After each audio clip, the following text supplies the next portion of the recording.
Wow. Okay. Welcome on a Tuesday night. Still Woo. out nerdy.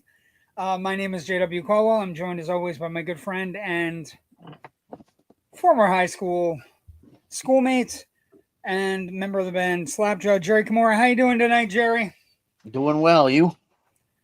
I'm okay. I'm just bumping along.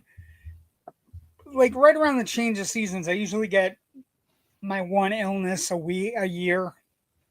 You know what I mean? Like right around the Yes. change.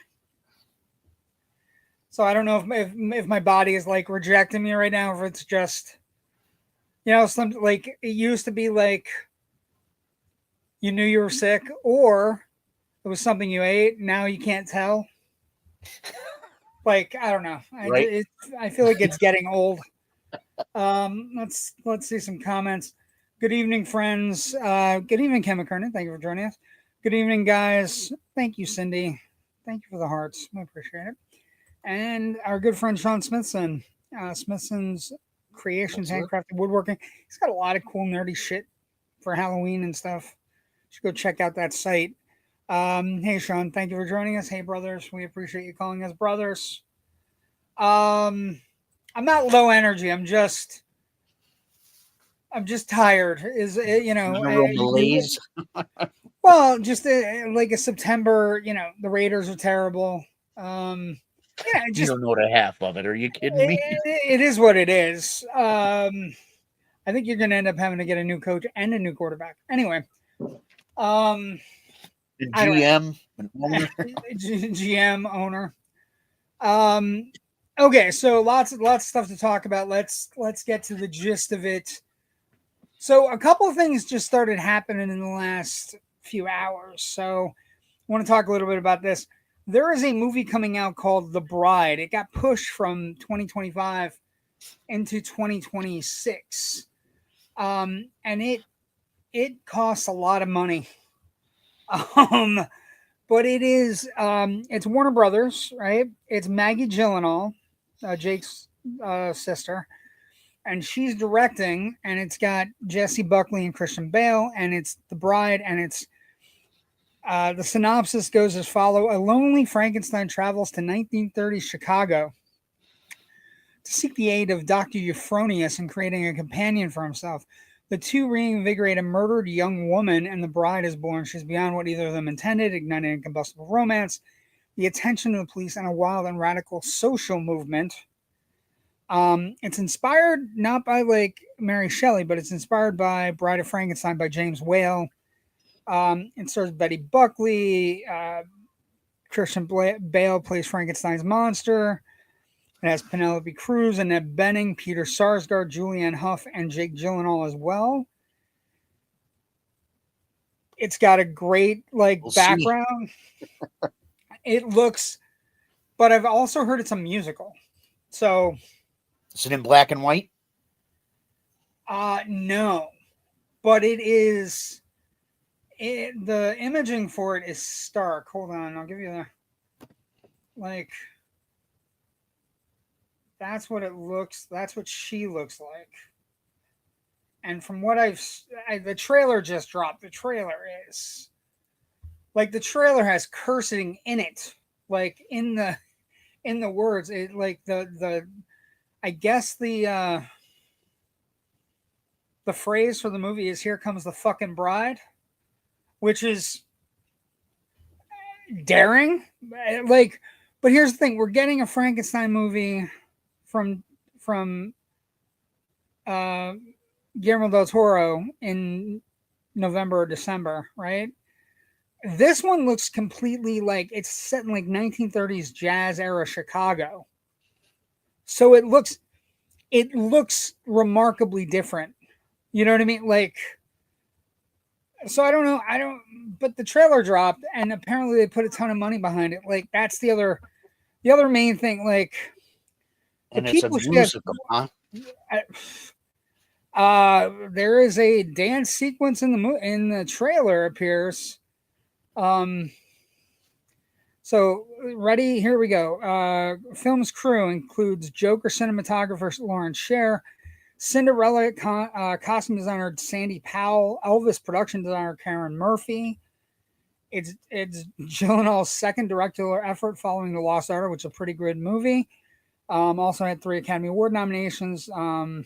Also had Jesse Buckley in it. So we have some Frankenstein movies coming on, and this one releases March 6th. But the trailers, I don't know how any horror fan could not watch it and not get like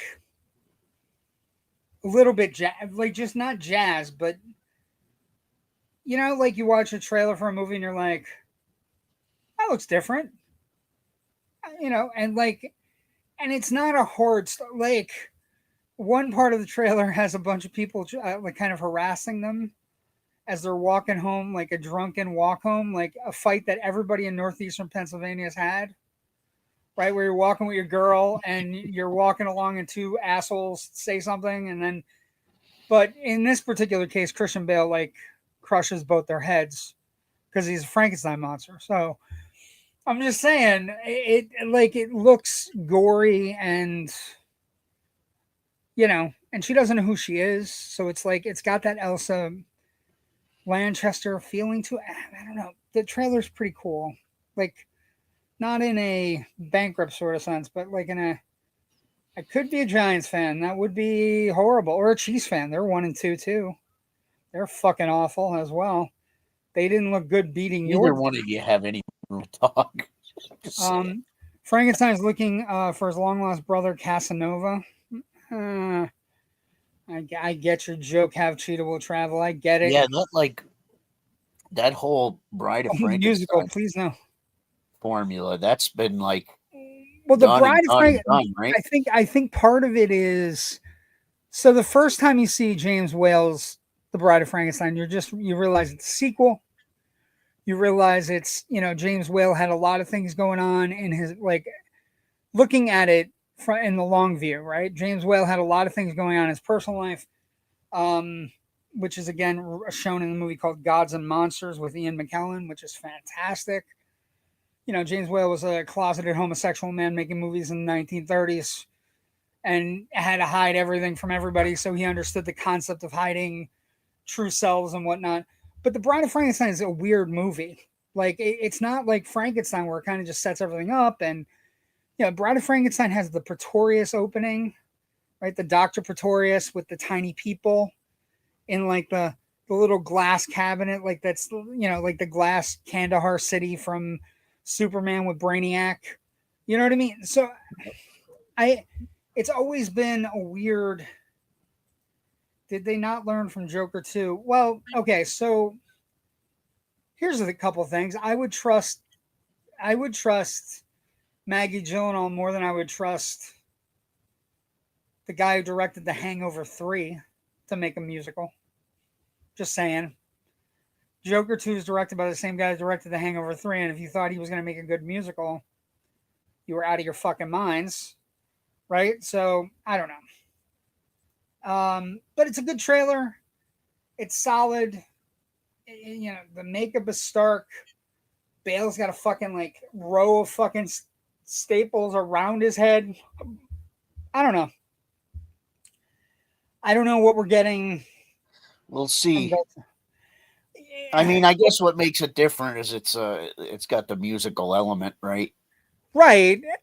And I mean, because think how many times is a Bride of Frankenstein really been done? It's been done a lot if you think about it. It really has, and some of them have been so bad. You've got Bride of Reanimator, the Jennifer Beal movie from the 80s. Frankenhooker, yeah, and then even Blood Diner, really, they're trying to bring back the goddess. They're taking the body parts.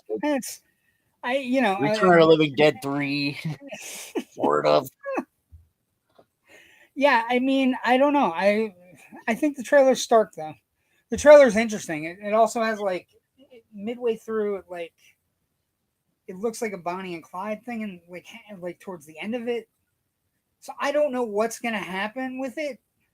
I don't know if it's gonna be good or not. Just have to wait and see. Yeah, but it looks interesting. So that happened, and then we have a Bride information, and apparently it's really expensive. That's the other thing. The other thing we've heard about this movie is that it is a Warner Brothers roll of the dice on expensive stuff. So we'll see what happens. Then, you want, like, I know there was a lot of talk of the rapture today online. You want a sign of the rapture, Jerry? I mean, what was up with all that anyway? Fucking crazy, Jerry. We are in every year or two for the last like 20 years, somebody's got this like crazy idea the world's ending. 2012. I don't know. I saw people on TikTok. Y2K. I saw people selling their houses and shit. I was like, well, but why are they selling them? I don't know. You don't need the money if you're going, right? I give you the real reason for talk of the end of days. You ready, Jerry? Baywatch reboot ordered at Fox. Fox is officially given a straight-to-series order for a reboot of the legendary Lifeguard series to air during the 26 and 27 broadcast season. That is one of the signs of the apocalypse, Jerry Kamora. Like, are you talking? That show is terrible. Are they redoing it? Or are they just re-releasing? I don't know. Okay, so here's the information. Let's see. Fox is officially given a straight-to-series reboot. Fox and Fremont are co-producing. Matt Nax will serve as showrunner with a bunch of people I've never heard of producing. Although Burke, Bonin, and Schwartz were the creators of the original series, they're all on board. The first run defined an era of beach life and elevated lifeguards on iconic status. Now with our partners at Fremantle, the television juggernaut is set for a modern-day comeback. We'll bring the Hasselhoff again. We'll bring the California dream to a whole new generation of fans with fresh stories, rising stars, and all the spectacle that make Baywatch franchise a global sensation. Where? I don't know if anybody. I don't know a single person that watched an episode of. Did you watch? Yeah, I didn't watch it. I didn't. I mean, they tried to make it like Pam Anderson, but I didn't watch it. Yeah, but the only thing we've watched is the if you've watched anything of Baywatch, what have you watched? The opening. The preview. The opening. Yeah. The fucking everybody running on the beach and yeah, that's it. That's all I can remember from it. I don't understand. I don't understand. Yeah, well, they tried this. I stay naked all day and no rapture. They tried this kind of stuff with other shows too, though. Right? Like they didn't they have another re-release like a Knight Rider reboot? Yes, as a TV show later on. Lethal Weapon. It wasn't an actual Knight Rider. Like, well, the Lethal Weapon TV series, people like that show, but then the guy that was playing the Riggs character, Holden Mel Gibson, he became a sociopath on set. And Damon Wayans was like, "Fuck this, I'm out." So that, I mean, they tried that. They even tried it with V. The V reboot was bad too. See, if you sat here and started looking them up, you'd be like, "Oh yeah, this one too." Hawaii 5-0. Okay. Well, nobody wanted that either. Magnum PI. Yeah, exactly. Without Tom Selleck. Only two movies that were musical that were good in the past 15 years were Les Mis. Okay. And damn it, mine just went, was it La La Land? Wait, when did Cannibal the Musical come out? Wait, 2000. It was like way back, like 2003. I used to watch for the slow motion scenes. That's it. That's the only thing anybody watched. Ken, we are rebooting a show that 1993.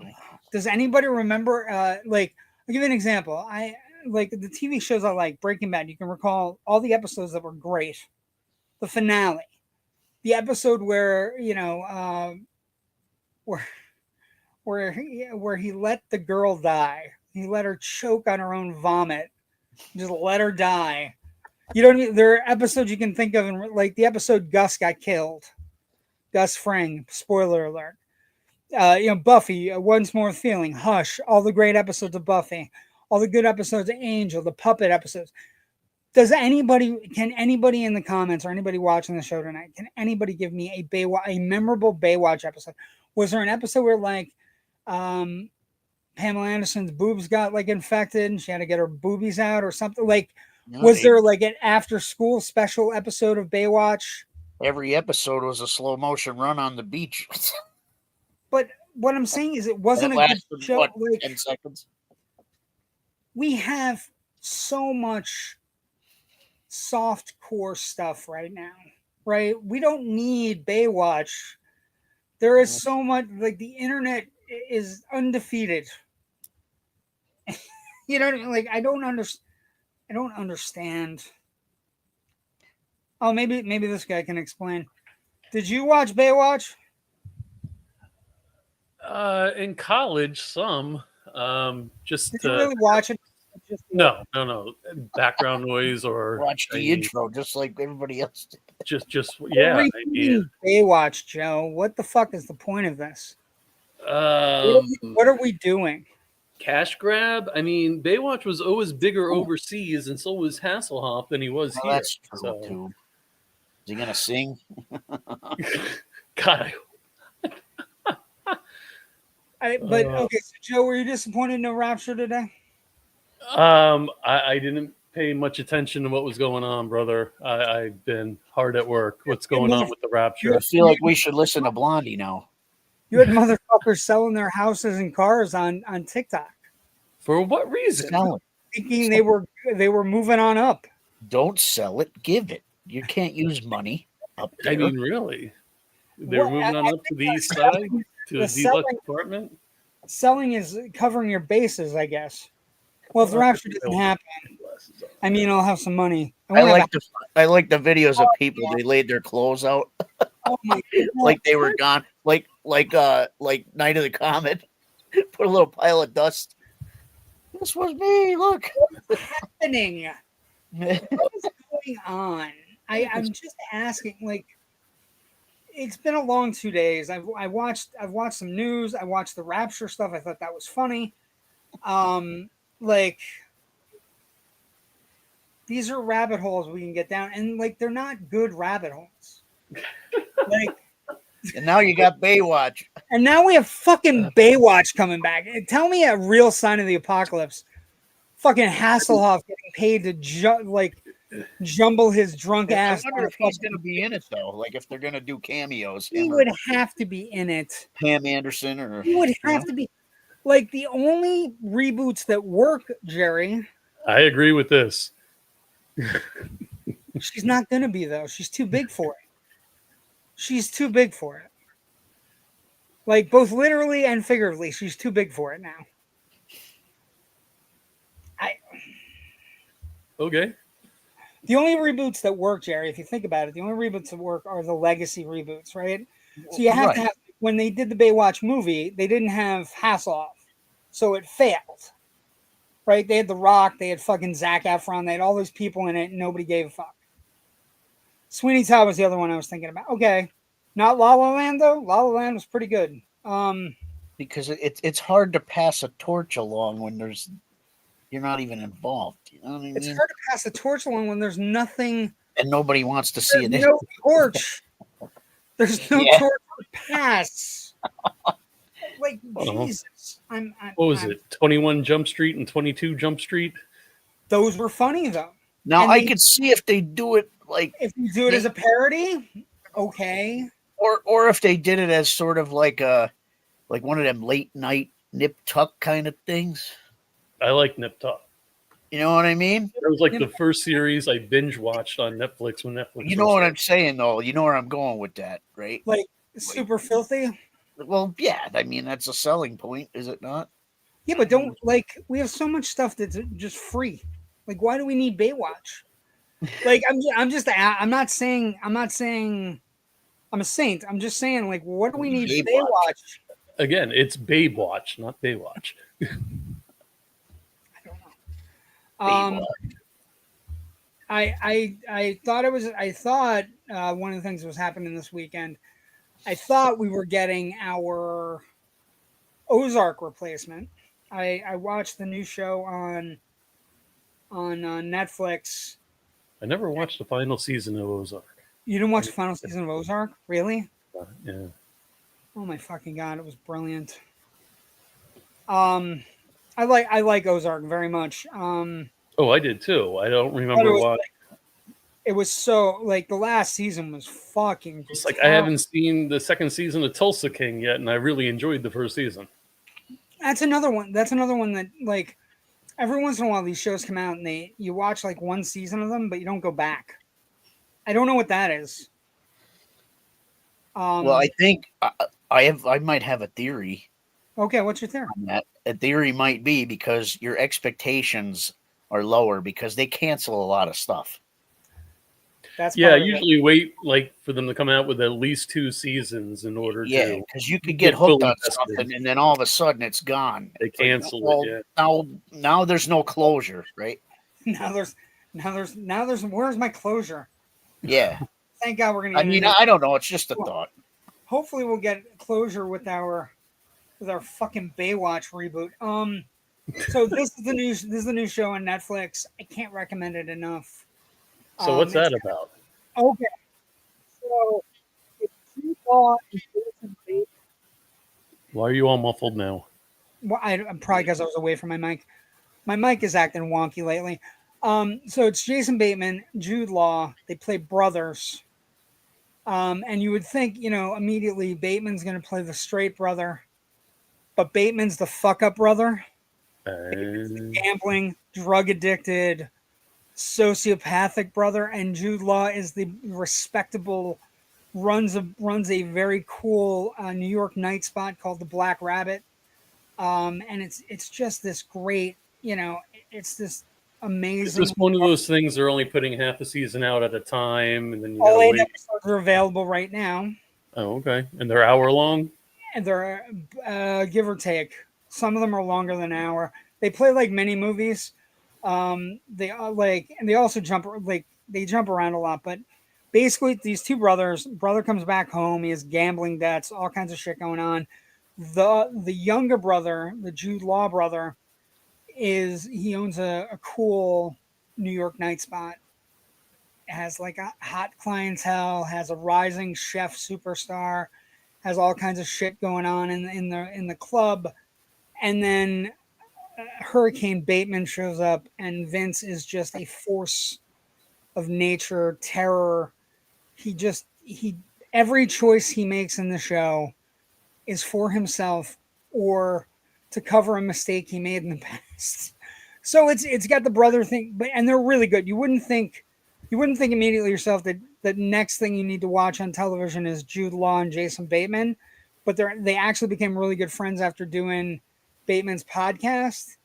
Where I guess what happened was Bateman was talking to him, and they were talking about The Order, the very excellent. Have you seen The Order? Have either of you seen The Order?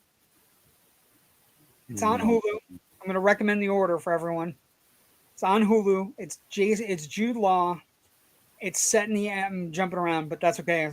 Stream of consciousness. It's called The Order. It's set in the 80s. It deals with an FBI agent going to the Pacific Northwest to work on white supremacist neo-Nazi groups and religious cults. And he goes out to the Pacific Northwest to work on it. After you may have remembered, Joe, you might remember this. Maybe you guys remember this. I don't know. Do you remember the Jewish radio host that got killed in Denver in the 80s? It was like a big story in the 80s. He was like a guy. He was a guy who would get on the radio in the middle of the night, and it was kind of like up all night, like the shows you listen to world like nationwide. Right. And he would get on Delilah After Dark. Yes, and Okay. the one with all the space, all the UFO talk, right? What was it? Coast to Coast, Right. right? So he used to. He was a Jewish American who would get on a Denver radio show, and he would talk to crazy people. He would talk to radical white supremacists. Alan Berg. That's it. Thank you, Ken. Yes. So I think I remember hearing about this. and he would talk to people, and he would try to get them off the edge. He would try to be like, look, we all have to live together. I'm a Jew, you're a regular. We all have to live together, right? And so one night he went out to his car and he got shot in the face. and they tracked it to like a radical white ring group in the Pacific Northwest. And so the FBI goes to investigate this group that's also like a heavy religious cult. And it's a Jude Law movie. It's absolutely amazing. Nicholas Hoult, who played Lex Luthor, is also in it. It's a movie or a series? It's a movie. It's Oh, it's 2 hours of your life that you will not mind. It's really All right, good. so talk radio is Talk Radio is the movie that's based on Alan Berg as well. draws from that story. But The Order does also. So basically, Jude Law came on to talk about The Order. Bateman had seen The Order. They connected on his podcast, and then he said we should work together, and they made this Black Rabbit thing, and it's fucking amazing. It's absolutely like what I will say though, it is a limited series. Names of the episodes should give you an idea: The Cyclone, The Black Rabbit, Skin Contact, No More Fuck Ups, Trailblazer, Add a Fucking Boy, These Kids Nearly Got Munsoned, and Isle of Joy. It is a fantastic show. It is a fantastic show. So no hopes for a season 2 since it's a limited thing, or I think so. I don't think not with I've seen all 8 episodes. I binge watched it. I ingested it. It's dark, but it's good. It's about brotherhood bond in the face of how many times can your family disappoint you. But see, if they tell Sounds you, if they like can tell you wild. that it ends, and you know there's an end, you're more likely to then watch it because you know it's going to end. I think it's like, a limited. Hey, I think we might have another season. We don't know yet. There's We no leave this one wide open like we're gonna. there's But no the mic's cliffhanger. That's a spoiler, but there's no cliffhanger. It ends. It definitively ends. well, kind of like what they do with like American Horror Story and Blythe Manor and those kinds I of will say, yeah. So a couple of things you'll notice if you start watching it. The opening of the show is a little bit like Ozark. Ozark did the symbols before the show. So this one, the way it works is the symbol, like it goes to the cut of the credits, and all the symbols materialize in black and white on the center of the screen. And as it pulls out, you're in the eye of a black rabbit. It's a really cool production design. But it was same concept. And then I noticed like Bateman directed a lot of the episodes. He's executive producer. Jude Law is also an executive producer. And then Laura Linney directs 1 or 2 of the episodes too. So there's a huge Ozark acting connection. I can't get enough of the show. My wife asked if she should watch. I'm like, it's a little too dark for you. Like it's got horrific stuff going on. I would never support like he was. Did it without spoiling. You know what I mean? Sean, I would, without spoiling it, what I would say to you, Sean, because Sean's watched it apparently, what I would say to you, Sean, is which one? Just asking. Just asking. That's kind of a spoiler too. Anyway, but it's a really good show. Sean, did you like it? Just put in the comments. I'm just curious. I want to make sure my quality meter is still up, but it feels prestige. It smells like prestige. The acting is great. You know what I mean? Like it's got good storylines. It ropes back into their childhood, and and they just make so many fucking mistakes. And they're the kind of mistakes where you're just like, oh, I have to watch these people because I can't make that mistake. I can't do that. You know what I mean? Like, it's a good crime drama. And like, also, I would be remiss. I would be remiss not to bring it up. The long-haired one level. And yes, I like it. I have one more episode to watch. Oh, okay. Well, you make sure.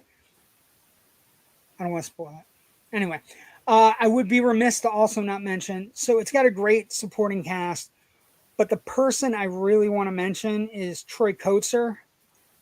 Troy Kotsur was the deaf actor who won the Academy Award a few years back for Coda, child of deaf, children of deaf American or children of deaf whatever it is. He won the Academy Award for Coda, and he was fantastic. In this, he plays a crime lord, so it's unnerving because he can't hear anything, but you also can't fuck up in what you say to him. So it's like it's a completely original idea to have like a crime lord who happens to be deaf, and everybody around him has learned how to do sign language because they have to, or they're going to be killed. Is essentially what it is, because he's a vicious bookie / drugs / everything crime lord who Vince and Jake are stuck in like, and it goes back to their childhood. It's event television, and it's really good. I can't recommend it enough. Are you guys catching any of the new shows on MGM Plus? You watch that very extensively, right? What's the one like? Is it do. the Horror Hotel or whatever it is? Well, no, that was on Shudder. MGM Plus right now. Eli Roth has a new documentary series. Oh, okay. Let the Devil In. Oh, is this about the kid who was like possessed or thought he was possessed or whatever it is? Yeah, in New Jersey, and Why is it always fucking Jersey? it's always a Jersey. 4-part documentary, and Eli Roth is the executive producer. And I'm sure. Is it, so it's good. You recommend it? Highly recommend. Yes, sir. Also, Joe, Jerry and I are doing 31 for 31. You're on the show regularly now. Are you doing 31 for 31 with us? I can't promise 3 of 31 right now with my schedule. And my queue is so overloaded, it's not even It's good, funny. Jerry. Everybody hates us. It's just you and I. Well, going no, on this it's not. journey. And everybody has Tubi too. Just saying. Just saying. Yeah, I know. You mentioned that in the group chat. Everybody's going on that They do journey. play one right after the other if you leave it on. The only well, I was thinking about this. I should go over the rules a little bit. You don't actually have to watch a movie a day. That's the goal. But if you It's just like 31 in October, so you need to 31 new horror films you've never seen in October. New, that's difficult, man. That's the rule. The rule is stuff you have never seen. Well, no, it's kind of interesting because it allows you to go back and fix your mistakes, or like I was talking to Rich last night on Generation Movie. Rich, we were talking about Redford for a second, and Rich said, I just want to say this. He goes, I want to admit it. Yeah, just on TCL TV, whatever. I don't know what TCL TV is. Is it like? It's is it like the a TV Samsung brand? channel. Is it like a Samsung? Okay, like yeah. a Roku channel kind of thing. Okay. Fuck, I was reading it going, I don't know what that is. Talk about the end of the world jokes going around tonight. I like the idea. It sounds like a fun challenge too. Yeah, it is a nice challenge. The key is new movies you've never seen.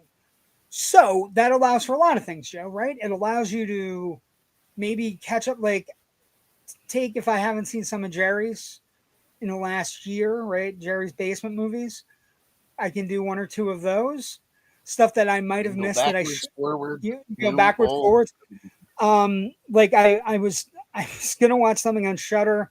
There's a movie called The Night of the Reaper, which is like a babysitter slasher movie that's getting interesting reviews. It's only an hour and 20 minutes. I was like, I'm gonna save that till next week. Right. You know, like I'm gonna save that. I'm gonna put that in the queue and save it till next week. I just queued something up today that I read online that I never heard of. A vampire, I guess, comedy back from '85. It has no. Sherry Belafonte, The Midnight Hour. The Midnight Hour, yeah. Midnight Hour. I think that wasn't that a television. I think that was a TV movie. I saw it in a VHS collector. Right, like one of the made for cable deals. It was like I think it was a Midnight Hour. It had Belafonte lady and 1985 thriller. Sherry Belafonte, LeVar Burton. Peter DeLuise, Dick Van Patten, and Kevin McCarthy. Look at that. It's a made-for-television horror film. I was right. Okay. Feel good about that. I've never seen it. Directed by Jack Bender, who we know. Jack Bender's made some stuff that we like. So, including The Dreamer of Oz, which is the 1990 TV movie with John Ritter as L. Frank Baum. So he's a fun little director, right? But basically, it's a Halloween in small town of Pittsford. Hold on a second. 5 high school friends plan on making it. They steal outfits from town's historic museum and come upon old artifacts, including an old trunk encasing a paper scroll which contains an ancient curse. When the latent sorceress Melissa recites the curse at the local cemetery, things take a turn for the worst. But it's a TV movie. It was it aired on ABC Friday, November 1st. Oh, so it's not like a rated R movie or anything. Then. No. It's comedy horror, but also, just so we're clear, we're talking about it has a great soundtrack. Original musical number Get Dead. The film soundtrack features songs by Wilson Pickett, Creedence Clearwater Revival, Sam the Sham and the Pharaohs, Three Dog Night, and the Smiths. Wow. And it also has an uncredited Macaulay Culkin as a trick-or-treater in his first role. In 1985. 85. Wow. 85 is a pretty good year for horror, too. 85 is a great year for horror. We're getting ready. Generation Movie we have lined up. I was going through this. We were talking about this. I have 85 ready. I have a vampire movie from 85. I have a werewolf movie Is from it 85. the one I'm thinking of? Is it The one, the vampire movie from 1985? Yeah. I have a Fright. Absolutely. Fright Night could be the movie. I didn't announce that yet. I also have a werewolf movie from 1985 that I particularly love, with a great older actor performance. Ryan West, greetings, sir. Great. I got to interrupt. Ryan, from the original podcast, man. Him and I started almost 10 years ago. Nice. Well, what does that welcome Ryan West, but also is it greetings, salutations. Also, maybe you start digging up fucking like old logos, and then all of a sudden you look up, you dig up old logos, and then people kind of like maybe it's like a scroll. It's like the fucking witching hour. Well, welcome, Ryan. Thank you for joining us tonight. We got a lot going on. We'd love to get you on the network. He's a good cat. Everything old is new again, including us. We're old and new at the same time. Also, a couple things. Another movie coming out in a couple weeks that everybody is talking about. Have you guys heard the premise of this movie? Yes, a whole horror movie through the dog's eyes. And everybody was concerned about they're not going to go see it if the dog dies or gets killed. Or I don't think he's going to get killed. I think he's going to be the hero of the piece. I don't think you make a movie called Good Boy that doesn't end with the guy being saved by the dog and him saying good boy. It should be the only line of dialogue in the entire fucking movie. Right? I mean, but yeah, it's a horror film, Jerry, told from the perspective of a dog watching a haunting. I that sounds original to me. A horror movie with a dog watching. Kind of like a monkey dog watching my relationships. Ryan, get your mind out of the gutter, for God's sakes. Monkey Shines was like that, right? Monkey Shines was he had control of the monkey, but then the monkey went homicidal. But you could see. So you're looking through the monkey's perspective, right? Yeah, he had to watch the monkey. Well, no, but that's not what it is. Well, I get that. I'm just saying. It's similar. Everything looking through the eyes of the animal. Even the Beastmaster had that a little bit. Well, Beastmaster. The trailer's great. Joe, have you seen the trailer for it? The trailer's great. I have. It's the dog walking around the house, and things are bumping in the middle of the night, and the dog's looking at it like, "Fuck this! I went out." Okay, sorry, Ryan. Not relations. I got you. So we haven't. We're late to it, but let's talk about box office this weekend. So we had a big What movie the hell last came week. out this weekend? Nothing. Well, a couple things came out. Nothing did well. Demon Slayer in its second week dropped 75%, which isn't shocking. Not shocking. And That basically movie's it making a grossed lot of money. $17 million. It's at $104 million. It's one of the highest grossing anime movies ever released in the United States. Second place was this movie right here. Maybe if I can find it. Hold on. This Is it movie The came in Conjuring? second. And Oh. here's the key. I heard bad things. It was not good. Like, I did not like it. I did not enjoy it. It was not fun to watch. It for two reasons. One, first off, you see the name up the top there to the left. It says Jordan Peele. He's only producing it. Now the funny thing is, if you remember way back when we talked about weapons, we were one of the big things was Jordan Peele fired his talent agency because he didn't get weapons. And then this movie is the movie he ended up producing. And this movie is not Weapons. It's not even close. It's not good. And it's weird because the people it should be marketed to are the three of us. We like football. But it's very much stating a case like, you're barbaric. You're a terrible person because you like football. All those people are getting injured out there. And it's like, nobody wants to go see a movie for an hour and 45 minutes and have that told to them over and over again.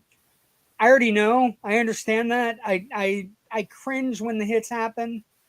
I've gotten a little jittery in my old age. I used to be a Raider. You know, Raider fans used to be like, Way yeah, to get paid the big bucks. yeah.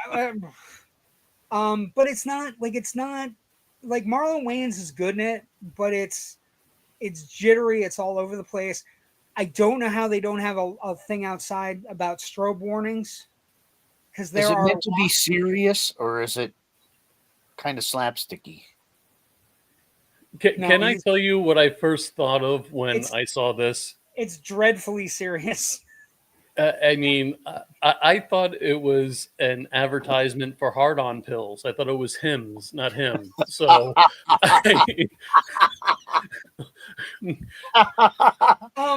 The well, yeah, they get sports guys to advertise that, right?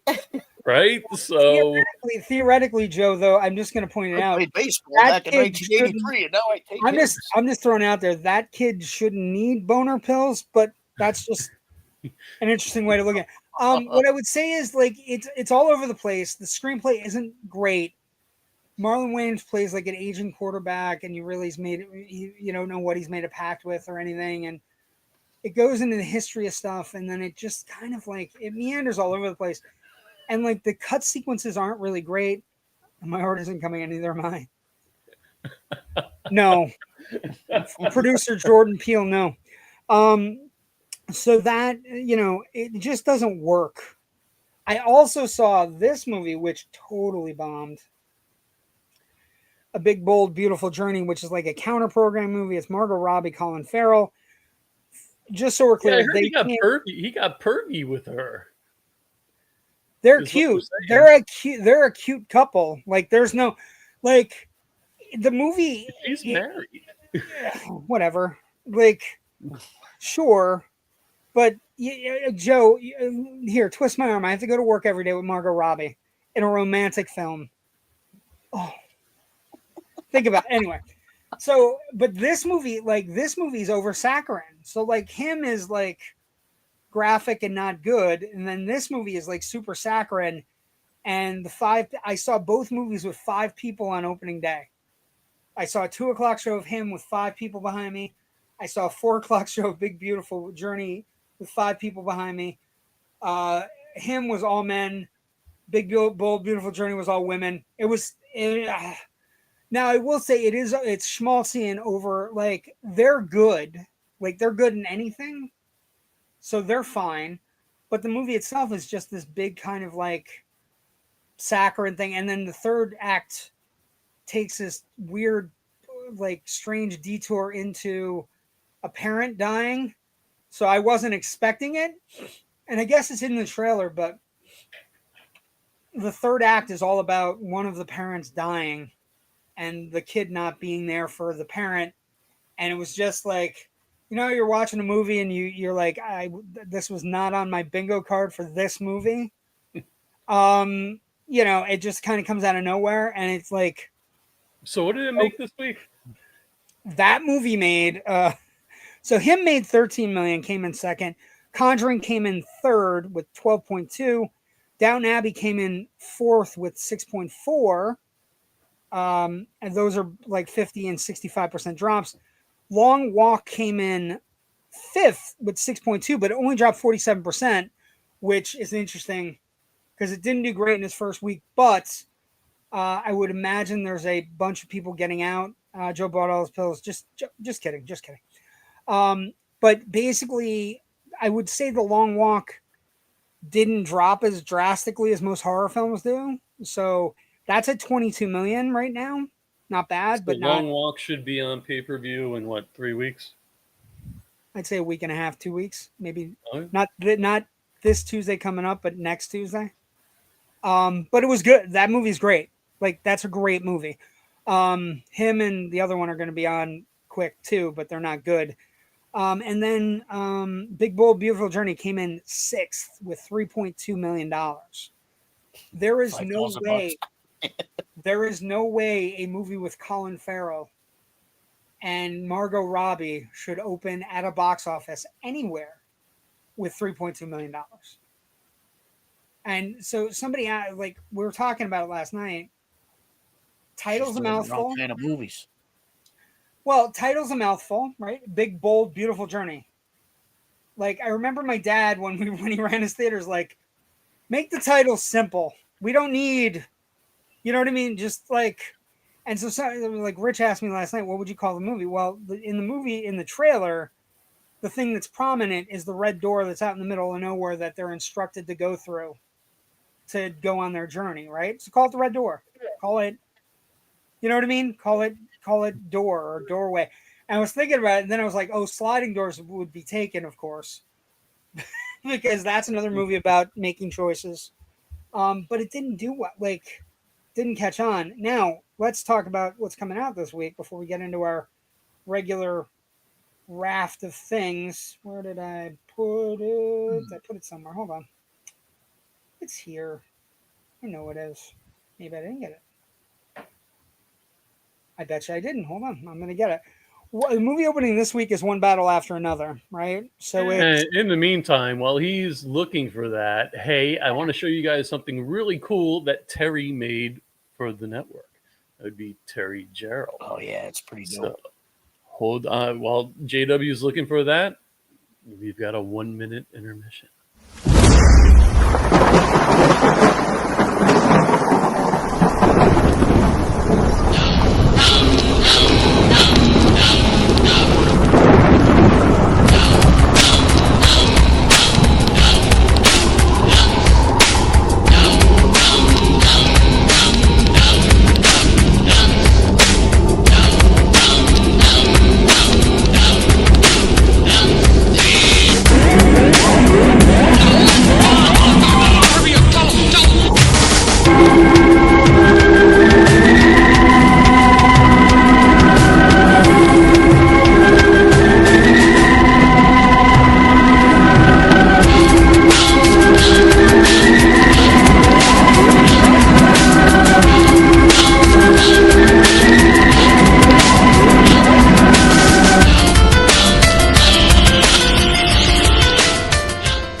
all it needed was animated versions of Jerry and me, and then we could have just put 31 for 31 hashtag right on it.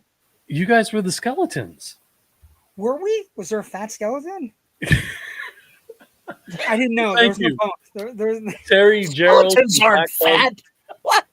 Just asking. from I'm Black big boned. Films and from, of course, Harlow's Haunt. I'm big boned. You leave me alone. You leave me alone, Jerry Kamora.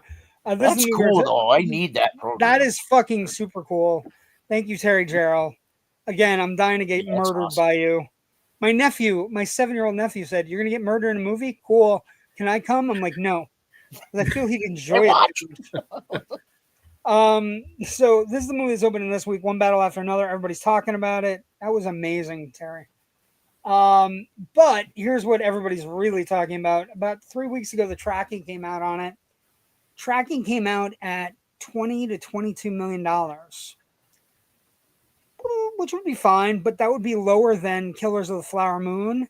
This movie also runs 161 minutes, so 2 hours and 41 minutes for you with small bladders. Small bladders. So, like, the interesting thing here is The Enormous Gamble. This movie costs anywhere. Rich has seen it. Rich said it's fucking amazing. But the budget on this movie is 150 to 175. Wow. It is the largest. It is the largest budget in the history of Paul Thomas Anderson, who's of course made There Will Be Blood and Magnolia and all these great movies. Here's where it gets more interesting. The highest grossing movie he's ever had, worldwide box office gross of There Will Be Blood, is $76 million. So this is a swing for the fences. This is a swing for the fences. But Rich said a few things. Rich said there is a car chase in this movie that is, by the end of its time, will be top 5 car chases of all time. Better than Popeye Doyle's.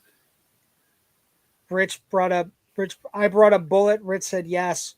Rich brought up anything from Mad Max. He said yes. He said I like the one in the Deadpool too, when they have the remote car. Yeah, that's cool. I dug that. He said the car chase. There's a car chase that's like The a one 20-minute car chase That was great. that is spectacular. He said DiCaprio's good. He said the girl in the movie. There's a young girl in the movie he thinks is going to be a megastar because she's so good in it. And he said Sean Penn is drastic. He said Sean Penn is scary good, like scary, and then scary. Like, you forget how talented Sean Penn is every once in a while. Favorite Sean Penn role? Dead Man Walking. Jerry? The one that pitted him against Susan Sarandon, and he was just, Matthew Poncelet. I have other Sean. Bad Boys is great. The prison one? Yeah, that was great. If you're bringing up Sean Penn, you have to bring up Spicoli. You have to bring up Fast Times at Ridgemont High because it's a genius performance. Yeah. Although I would also argue, if you're going to bring up Fast Times at Ridgemont High, which you can, you need to bring up Ray Walston because he's really good. Sean Penn, I really liked him as a coked up attorney with an afro. Oh, in Carlito's Way, right? Sean Penn, I think every once in a while, there are some actors that we forget how good they are. At Close Range is a fantastic movie, right? I mean, there are some actors we forget how good they are. Part of it is his politics. He's very much politics on his sleeve. So he gets more. I'm lost. Was he in Angry Birds? I have no idea. No.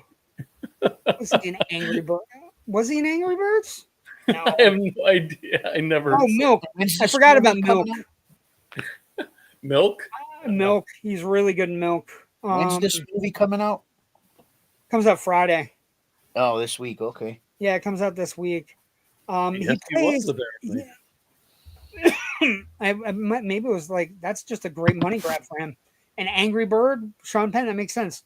But it apparently plays like a radical, crazed sergeant militia person. So, Professor and the Madman. How about Racing? Great movie.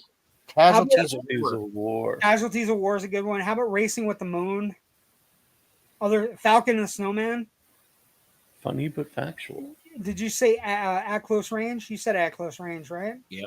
Yep. Let's see. Dead Man Walking. I'm looking through. Casualties of War is a good one. Thin Red Line, right? Thin Red Line. Oh, I know one. Mystic River. Mystic River. Oh, is that the Oh, is that the one with Kevin Bacon and like an all-star freaking cast? The boys got raped or something? About the kid murder, child murder, right? Okay. Yeah. I'd say Milk. Gus Van Sant's Milk. He's really good in that. Same. What else? I went off the beaten path. Sorry. He's in the Tree of Life, although I hate that movie. Never saw it. Never heard of it. Tree of Life. It's very avant-garde. It's kind of an avant-garde. It's just So boring. Colors. Oh, Colors. Colors. Wow. Yeah, Colors a good movie. I mean, how controversial was that? At the time, hella controversial, right? How about Taps? We didn't mention Taps. Taps, yeah. Taps. Oh, man, he was a kid. Everybody in that movie is a baby. Timothy Hutton's a baby. Tom Cruise is a baby. Tom Cruise, yeah. Sean Penn, George C. Scott in his last role. You're no angels. We're no angels. Not great. How about the one you hate? I hate I Am Sam. I Am Sam is a terrible movie. How about someone who plays a handicapped person? That's the one where he plays a handicapped person. Okay. It's fucking brutal. Absolutely brutal. Directorial. He also was a director, so let's not forget about that. How about The Crossing Guard? He directed Nicholson in The Crossing Guard. That's a great movie. So, how about being married to Madonna and still being alive? Yeah, I mean, are you saying Madonna or him? Both of them, really. Madonna still being alive is quite the accomplishment. Yeah, she's starting to look like a literal Catwoman now. I don't know. Did you see that the fucking picture she put out? She has new music coming out. The dance floor, back on the dance floor. Rodman has entered the chat. No, never. Rodman never enters the chat. But this movie's opening. I don't know if it's going to do well. I'm excited to see it because Paul Thomas Anderson makes good movies. So we'll see what happens. But I don't know that everybody's on board with it. 20 million is not a lot of money. We'll see. It's not a way, they're releasing it in September. There's no way to get to Oscar time this way. Like, let me explain. It used to be that you could release a movie in September, get to the Oscar nominations in December, and still be able to go back to theaters. But if this movie bombs, HBO Max pulls the trigger very fast these days, and they will it'll be on streaming before you know it, and then there's no chance for it to put the genie back in the bottle. I would much rather if this was getting released late November, mid-November. I've never been a Sean Penn fan. He's just not my kind of actor. Okay. Well, Ryan, I don't know you. Who is your kind of actor? We were talking about this last night too. Chris Penn. Chris Penn. Well, no, we were talking about this last night. Can you give me an actor right now that you feel like after Redford is gone, right? Give me a current actor that is Redford-ish. Can you do it? Kevin Bacon. Kevin Bacon's never had the box office. Oh, what? He's never had He's the box never office. had the. Think. Give me your top 5 grossing Kevin Bacon movies. Footloose. Uh-huh. And Hollow Man. How did Stir of Echoes do? Stir of Echoes. Great. It sounds about Sleepers. No. Yeah. Bacon is a good character actor. And Mystic. Mr. River, not his. But he's in it. Yeah. Friday the 13th. Yeah, I mean that's rough. Redford had this present. Ryan, that's what I'm talking about. The it factor. There's only 2 I can think of at the moment. Right now, working. There's only 2 right now that have movies that are going to open movies this year that I go, okay, that person is in Redford's, path would be the way to say it. You're talking classic Hollywood, though, compared to what's going on now. I'm talking about people that can open movies and people that have a presence no matter what. Star power. Right. There's only two. DiCaprio is one of them. Cruise is one of them. Cruise and the other one is the one I was thinking of. But DiCaprio is one of them. That's why I give this movie a chance. Because people go to see DiCaprio to see DiCaprio. There's some internal switch for women when a DiCaprio movie comes out that they still think of Titanic. What about Brad Pitt? Or do you think he's like he's my other one. Cruise and Pitt are the two that I was thinking of that are still viable. Also, an interesting side note, Paul Thomas Anderson, when talking about this movie, said everything's going to change the moment Tom Cruise gets into his Paul Newman stage, where he's making character roles and he's doing Paul Newman things. He goes, when that shit starts to happen, he goes, you guys are going to realize how good he's been for as long as he's been, which is an interesting take because Paul Thomas Anderson's worked with Tom Cruise. And one of the things he said was, it is going to be so interesting to watch him dominate as an older actor. Like if he gets there, if he doesn't kill himself doing these movies. But Brad Pitt's one of them. I would say DiCaprio's one of them. Like DiCaprio, people went to see a movie where he got attacked by a bear. That movie did business. It was a 3-hour movie where he got ravaged by a bear.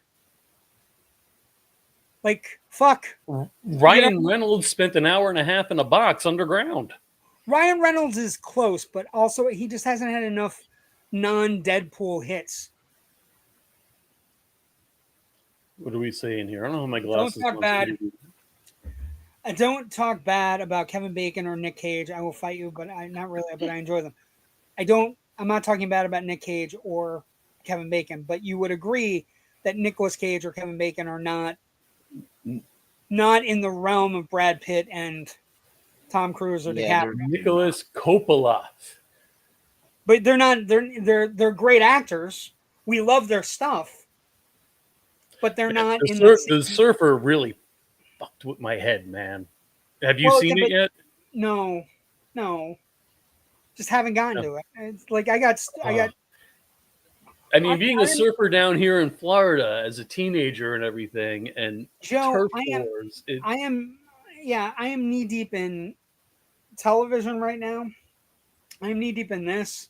This ends tonight. After I get done here, it's the first thing I'm going to do. You're going to run to your TV?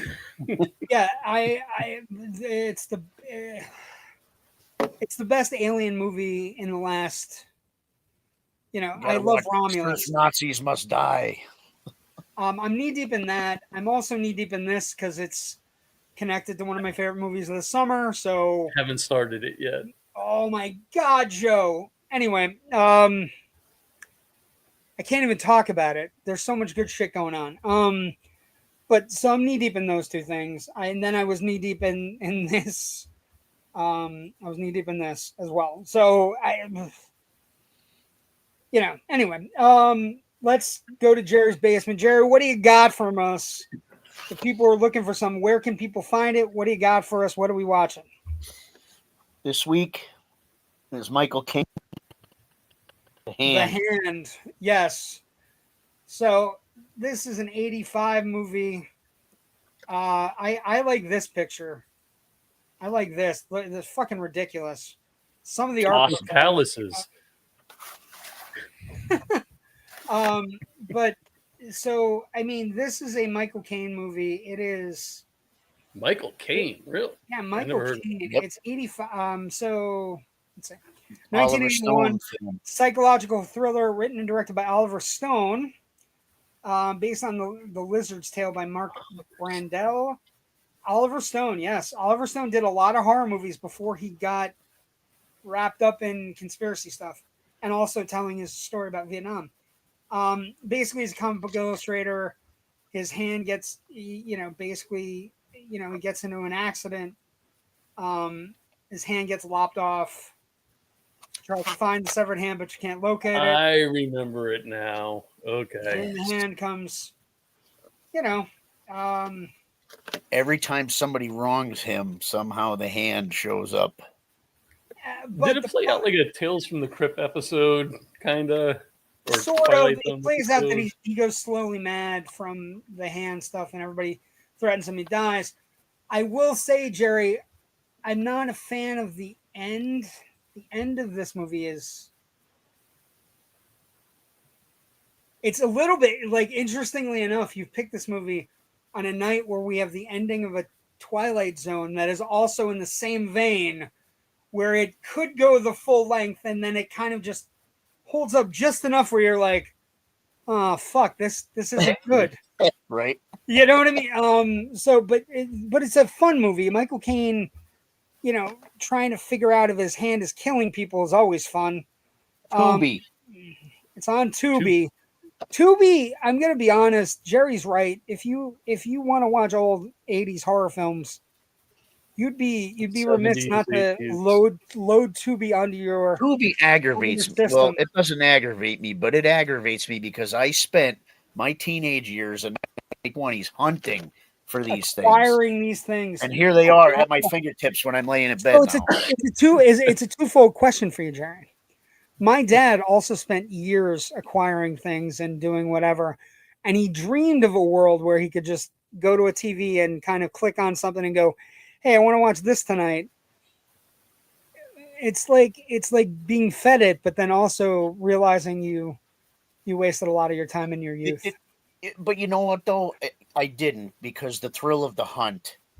Now you're sitting here for an hour trying to figure out what to watch. Yeah, the thrill of the hunt is, I need to find this movie, and I'm going to find it at all costs. The thrill of the hunt has now been reduced to a search in your underpants for an hour. And then more times than not, and I don't know about the two of you, but more times than not, going after the hour finding something and going, I'm tired from the search. Yeah, I'm not going to be able to stay awake for this. I'm not going to be able to stay awake for this shit. There's an oversaturation of it in some ways. It's great because everything's there, but the thrill of the hunt, I didn't waste my time. Let me tell you what I do after searching for an hour and can't find anything. Do you light up and? That was rude. But, no. Yeah, usually. Anyway, but. No, I actually go on YouTube and I will look for like horror audiobooks with a black screen. Oh, that's cool. That's what I go to sleep. That's neat. Oh, that's neat. I'm sorry. And they have like 14-hour ones that I don't do this often, Joe. My comment was glib. I'm sorry. What? I mean, I don't know what you're referring to, but you can watch Evil Bong. That's a horror movie. Evil Bong. Okay. Evil Bong 2. Yeah, Full Moon. I will say the interesting, as we approach 31 for 31, we will be starting 31 for 31 next week. I will say the Killer Pumpkin movie from last year, I loved. I can't remember what it was called. It was a pumpkin that killed people? Yes, it was amazing. Right. Killer, it's on Hulu. I got it. I got to find it. Hold on. Evil Bong. Evil There's Bong. multiple Evil Bong movies. I think we know the director. Or you have Ginger Dead Man versus Evil Bong. Oh, wow. Gary Busey was the Ginger Dead Man. The Ginger Dead Man. He still is. It's just weird. Also, other new trailers today. If you're out looking, there was a first the full Welcome to Derry trailer today dropped as well. And that premieres what, October 26th? 26th. I don't know if it's full. So we'll have to see what happens there. But it's that is a weird. I would have imagined you would have premiered that show October 4th and just got a few episodes out. Owned all of October, because people would have been talking about it. But it is the first. Like, it looks like it's Skarsgård playing Pennywise. Yeah, I saw that clip. This is the movie from last year. It's called Carved. And basically, it's about a town that has an obsession with pumpkin carving, and they're next to a radioactive plant, and the radioactive plant oozes into the pumpkins. Sounds like Toxic and Avenger. The pumpkin becomes a sentient pumpkin. Or Nukem High. So it goes about carving people. So is it like a in pumpkin head, or is it just a pumpkin that is fucking people up? I don't want to ruin it for anybody. It's both a pumpkin, Okay. but he has trestles, so he can move. He All can right. he's very move, and he's So it's a very cross smart. between The a killer pumpkin and a tomato. squidbilly. Yes, but it's really fun. It's a lot of fun. Let's get to the Twilight Zone before we run out of time tonight. We got stuff we got to promote as well. Cross over to the Twilight Zone Redux. Here we are, and Jerry, I don't know just about discovered you. this on Paramount Plus. I started falling asleep to that too. Yes, yeah, you can watch every episode of Twilight Zone on Paramount Plus. It's a gift. Nice. Enjoy it while you can, because Paramount's about to get swept up into something else. So By I don't know if Netflix or no, Paramount's with Sky Network, and Paramount just got bought by Skydance. Okay, but Paramount is also being shown around to. Paramount and Skydance are thinking about buying Warner Brothers. Yes, they're And shopping Warner Brothers. So is Netflix though. Everybody's trying to buy Warner Brothers because that guy is running into the ground to the point where it can be bought, and everybody wants that fucking. Did you see the article I posted on Loud and Nerdy about him? About Zaslav? Yeah, he's saying, "Hey, we have to raise prices." Yep, Warner Brothers, right there. He's a fucking idiot. Yeah, if you look at the article I posted a few days ago, he said we're not charging enough, so we're gonna raise prices. Well, but if it gets swept up into Skydance, what you might have is like Paramount Plus and HBO Max kind of merging, or Netflix, or whatever happened. Netflix wants to buy Apple, so there's more mergers coming where rich people get richer. But let's talk about the Twilight Zone. Let's talk about, Jerry, how do I say this? Let's talk about utter disappointment.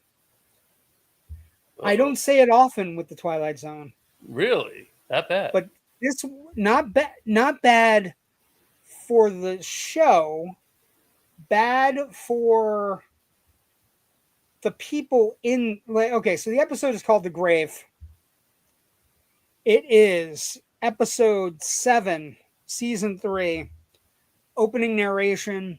Normally the old man would be correct. This would be the end of the story. We've had the traditional shootout on the street, and the bad man will soon be dead. But some men of legend and folktale have been known to continue having their way even after death. The outlaw and killer Pinto Sykes, which is a great name, was such a person, and shortly we'll see how he introduces the town and a man named Connie Miller, in particular, to the Twilight Zone.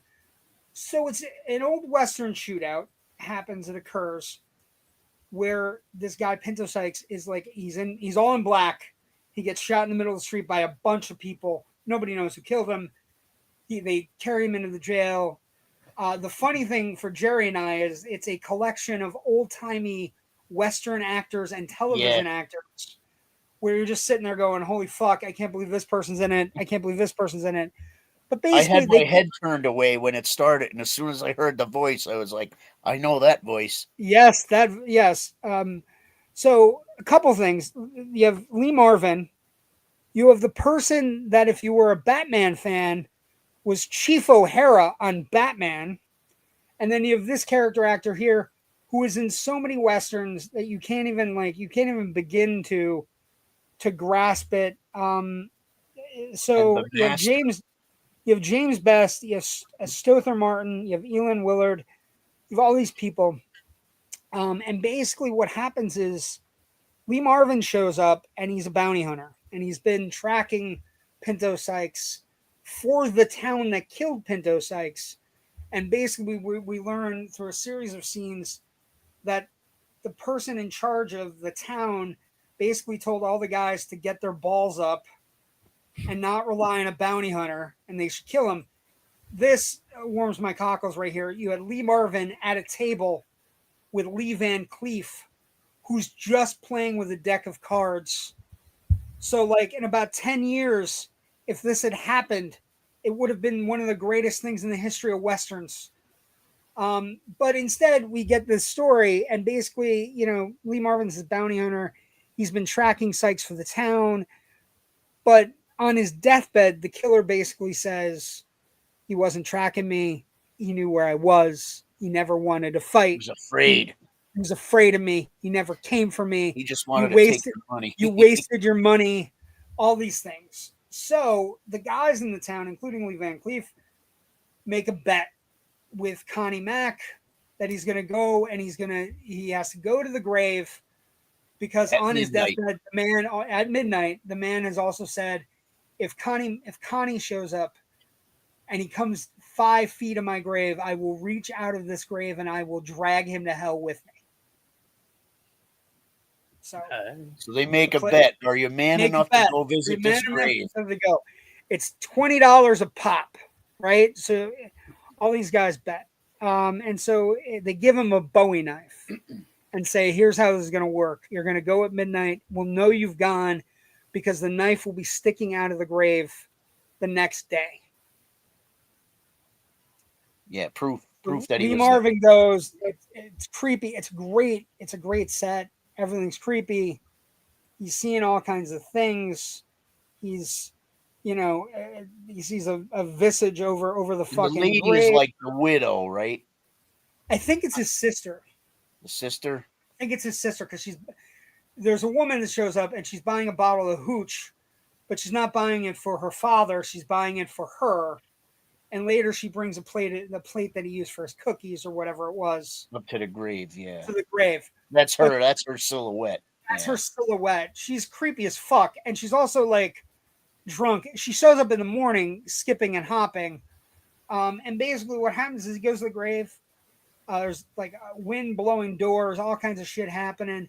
He goes to the grave. He puts the knife in the grave. And then he gets up and he goes to do that right there first. Yeah. Then he decides, I'm going to stab this. So he holds it the other way and he stabs it. He stabs it. And then it basically... And then he stands up and they show him falling. They show him falling. And it cuts to the next morning and all the people see the body and see her and they go to the grave. And Lee Van Cleef is left with the idea of how he's going to explain what happened. The way he explains it is, well, the wind was blowing. When he went to stab the grave, he stabbed his jacket, and as he twisted, he turned. He thought he was being grabbed from the grave, and he had a heart attack.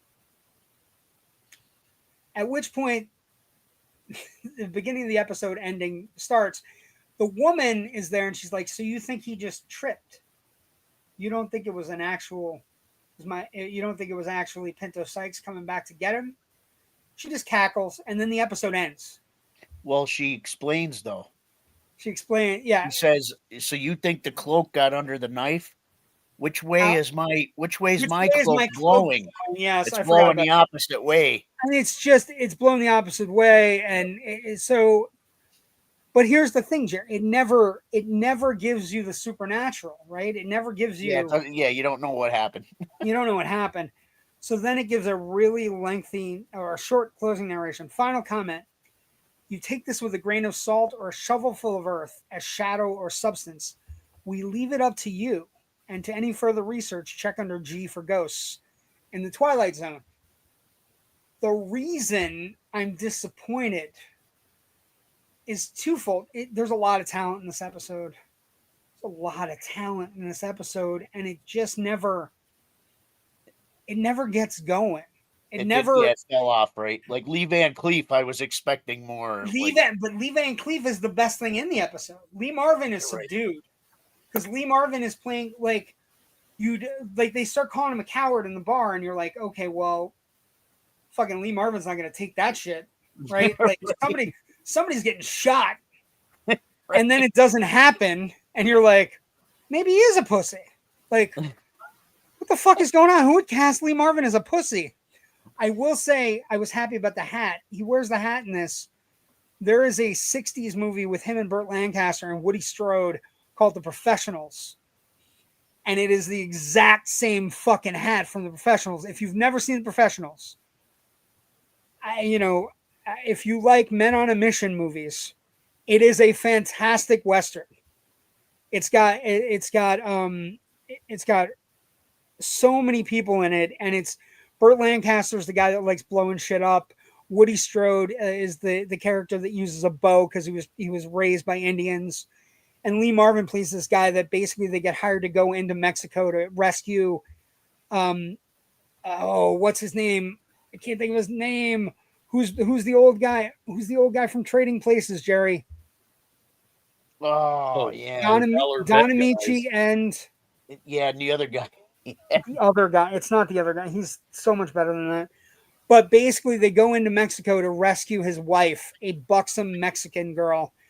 And she left him. It's not that she was kidnapped.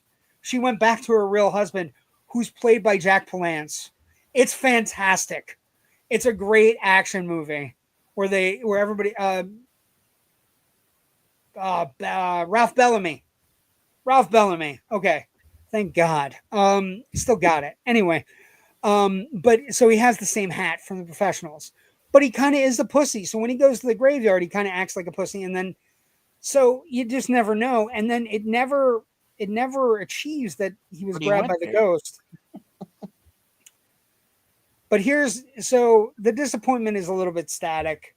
I will also, Connie Miller ends up being, killed by falling. But here's where it gets great. Because the preview for next week,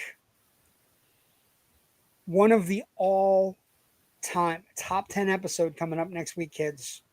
And in a few weeks, we're looking at it. We have the Redford episode coming up where he plays Death. But next week, we get Billy Mummy. And next week, we get an episode called It's a Good Life. It is the 8th episode, season 3. It is an episode that has been brought to life 3 times on television. It is an episode that was in the 1983 Twilight Zone, the movie. It is one of the great episodes. Billy Mummy, basically, the opening narration is almost 3 pages long. It's fantastic.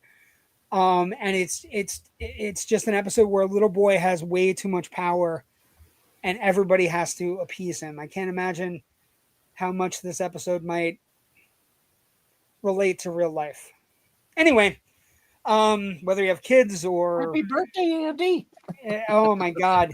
It's an all-time classic. He has total control of the world. It's based on a Jerome Bixby short story.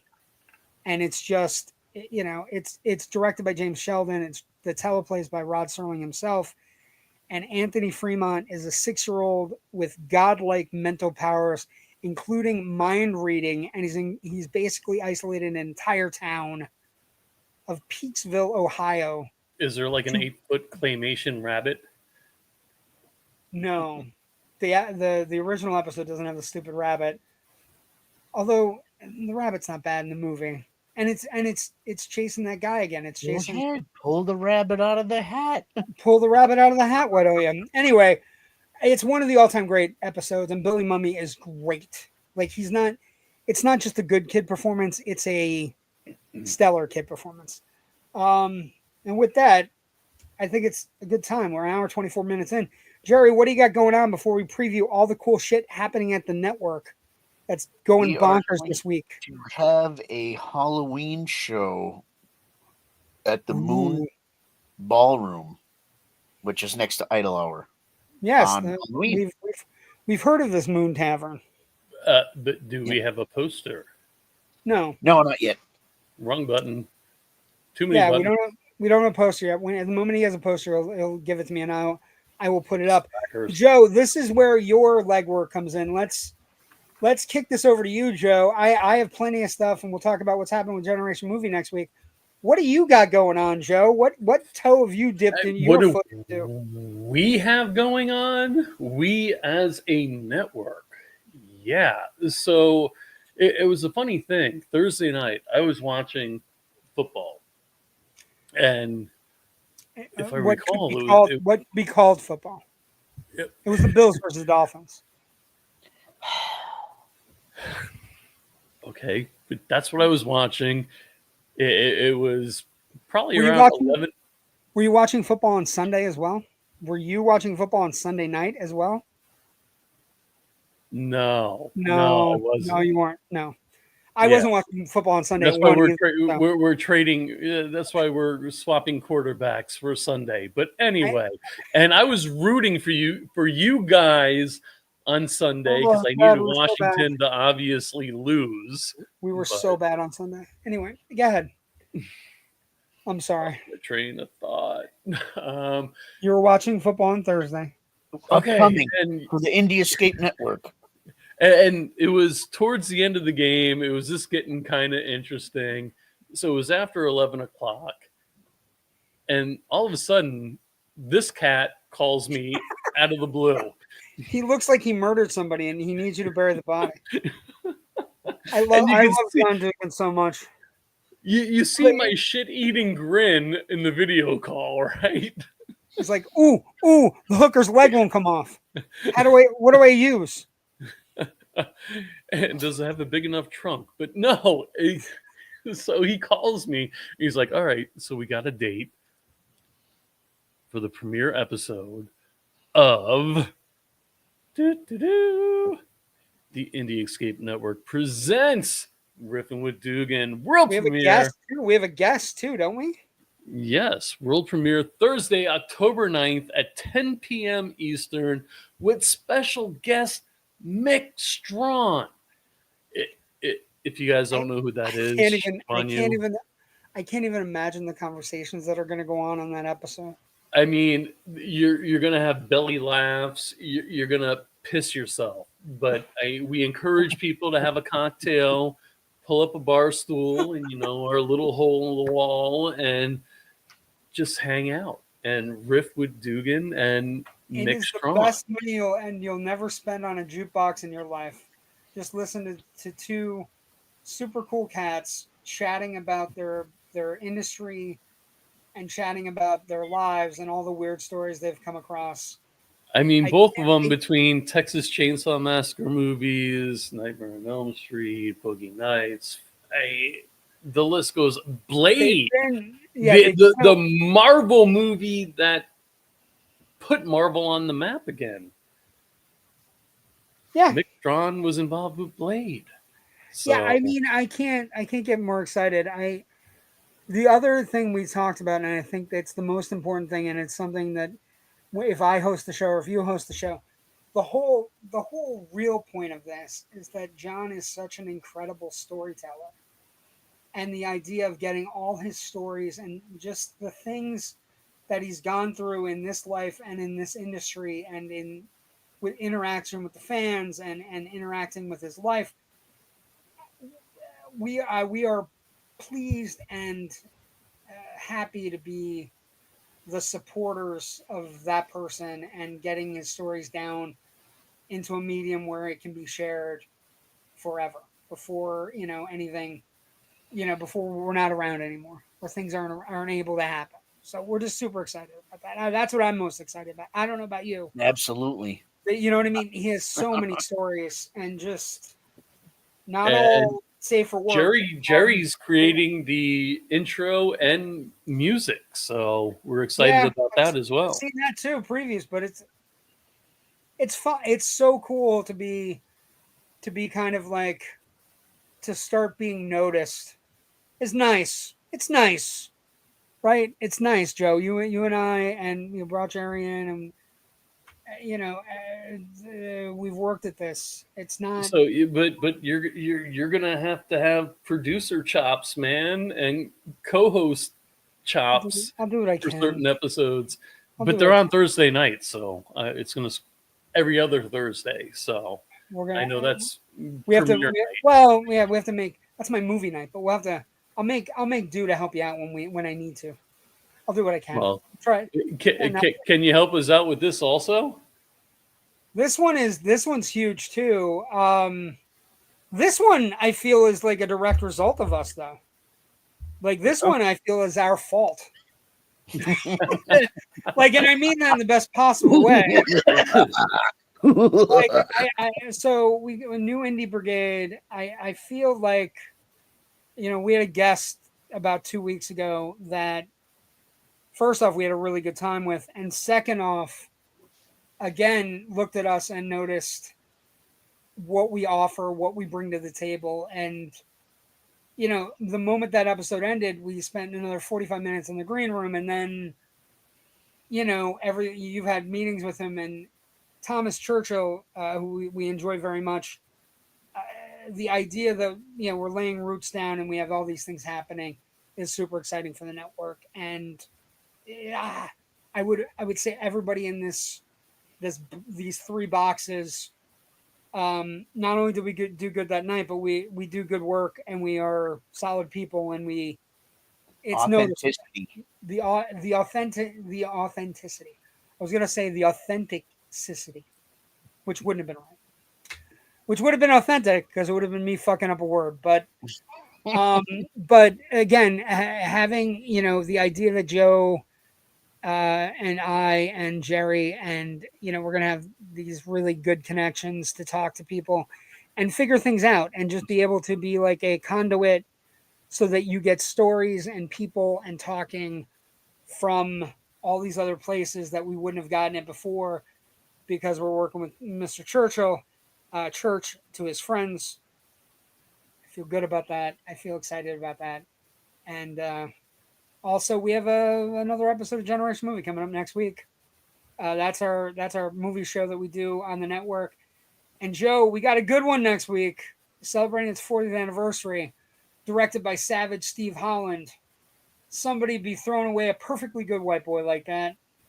Better Off Dead with John Cusack and Diane Franklin.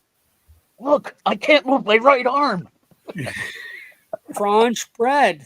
So at least it's not a repeat of an episode you already did. Shut up, Joe. Wait a minute, Jerry. Do you know about this? Oh God! So he gave us options for Generation Movie. Oh God, Joe, why do you do this? And I automatically voted for what I vote for. JW. You voted for Sherlock Holmes. Right, we did that last night. But what'd you do the last week? Okay, but wait a second. Did you vote for? Wait. May I ask a question? Did you vote for it because you knew we had already done it? Did you vote against it, or did you when I said we're going to do this other movie? Did you go, "Oh, don't do that because you've already done it," or did you vote for the other movie and then go, "Oh, did you already do it? You already did it." That's Who made the show card for the original? You did. Then why didn't you tell me? Why didn't you tell me, Joe? I knew it was you, Joe. Jerry knows the answer. Gummies. Right. So we did just one of the guys. Apparently, we did just one of the guys last year. I didn't know. Yeah, but that's a good movie. The interesting thing is, though, Will I would you argue do it, buddy? That's if Denise the interesting thing is there's cooperates. still benefits in watching both shows because I don't think either one is the same. Also, we did a good helping of news ahead of time, including talking about some of the things that were going on. So, yeah, we did the same movie. Better Off Dead is great, though. Better Off Dead is fantastic. Better Off Dead will end our series. We did Young Sherlock Holmes last night. That movie holds hour quoting lines. Better Off Dead. I get Cusack's early movies confused. Is that the one with the Paperboy? Yes. Yes. Okay. And then Better Off Dead is they won my $2. Stay that way. Kind of One thing. Crazy Summer. That's One Crazy Summer. Oh, okay. See, same director, different women. The way you can tell the movie's true difference. Better Off Dead is Diane Franklin of Last American Virgin, and just we should gorgeous. have her on. We should. And One Crazy Summer was Demi Moore. I don't want to. Don't jinx it. Knock on wood. Everybody, knock on wood. Everybody, knock on wood. Somebody may be working on that. So. I can. Knock on wood. Knock on wood. No, but somebody actually is working on it. Oh, okay. Knock on wood. And then also, so One Crazy Summer is Demi Moore. So John Cusack had Demi Moore and Diane Franklin. Pretty good. Literally. Yeah, pretty good. Okay. Thank everybody. I got to go watch Alien. Wait. Thank everybody. Wait. Ladies and gentlemen, if you haven't already, please go like and subscribe. There you go. Facebook, YouTube, Instagram. What the hell's the @ symbol? Threads. Threads. Thank you.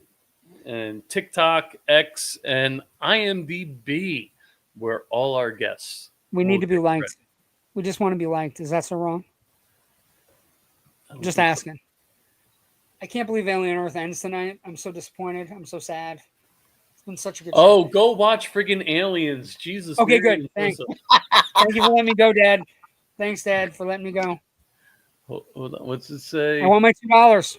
That's right. Yes. And- Also, $2. I have a Yes. Switchblade phone too. Dugan has fiber optic internet now, so he's yeah, good it's to gonna, go. be, it's gonna be Awesome. great. We had to upgrade his internet, and then also like apparently the call on the phone was hilarious. So it's gonna be a great show. I want my $2. Also, Jerry, my favorite line in the movie is, "Do you understand what the street value of this mountain of snow is?" Look, I can't move my right arm. I can't move my right arm. Okay, thanks for joining us tonight. You see Everybody have a your great main week. wiener, man? I Go. love it. Oh God. Everybody wants some is a big part of that movie too. There's an animated sequence. Can't wait to talk about that.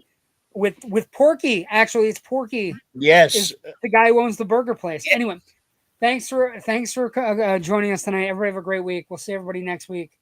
Stay safe. Bye.